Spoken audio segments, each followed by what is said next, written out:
Mitch, 7-0. Pretty comfortable, or were you a bit disappointed at half-time? Half-time a little bit disappointed, yeah, but I think we focused a lot on the negatives instead of the positive.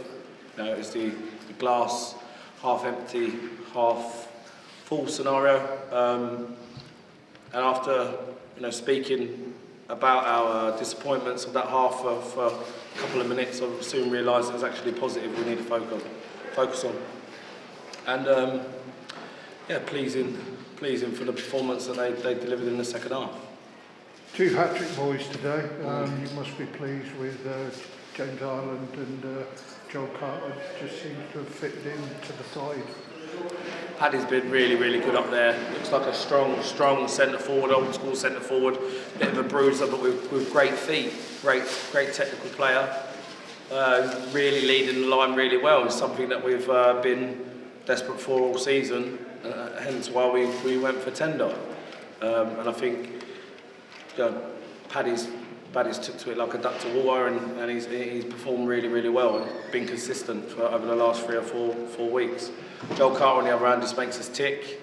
If we give the ball to his feet, he'll be outstanding. But any other manager that wants to listen to us and think we can just man mark Joel Carta around the game, there'll be someone else that will pass it to their feet, and they'll do some damage as well. Josh Walsh, Freddie Robertson, Joel Henson.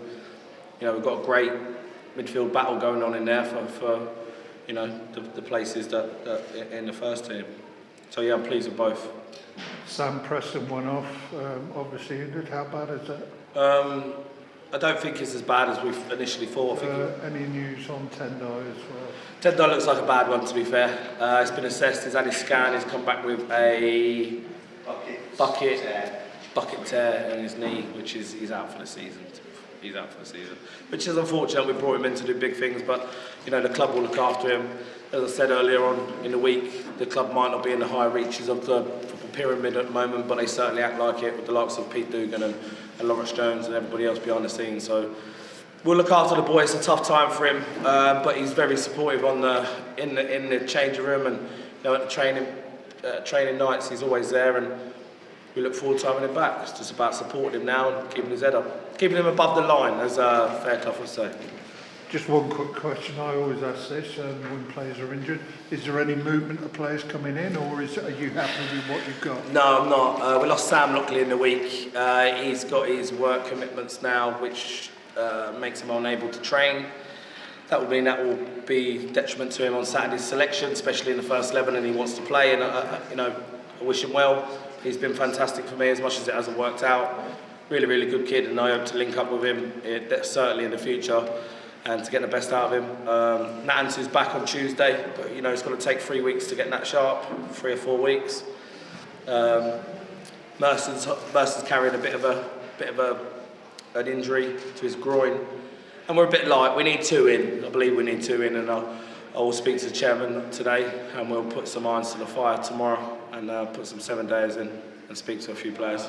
And hopefully we'll definitely only add quality right now instead of quantity. And I thought Terry Falcini from the reserves, to be fair, made a really good impact. Whether that's something long term or for the rest of the season, I don't know right now. But he was always a good player. We had him pre-season and he was a first team member. He just weren't getting minutes with us. That's why he dropped back down. But good lad. Credit to the reserves. Credit to Tony. And we'll assess the transfer situation with the chairman and see where we go from there. Okay, Mitch, thank you very much. Thank you, cheers. And Sammy Lee, great ref.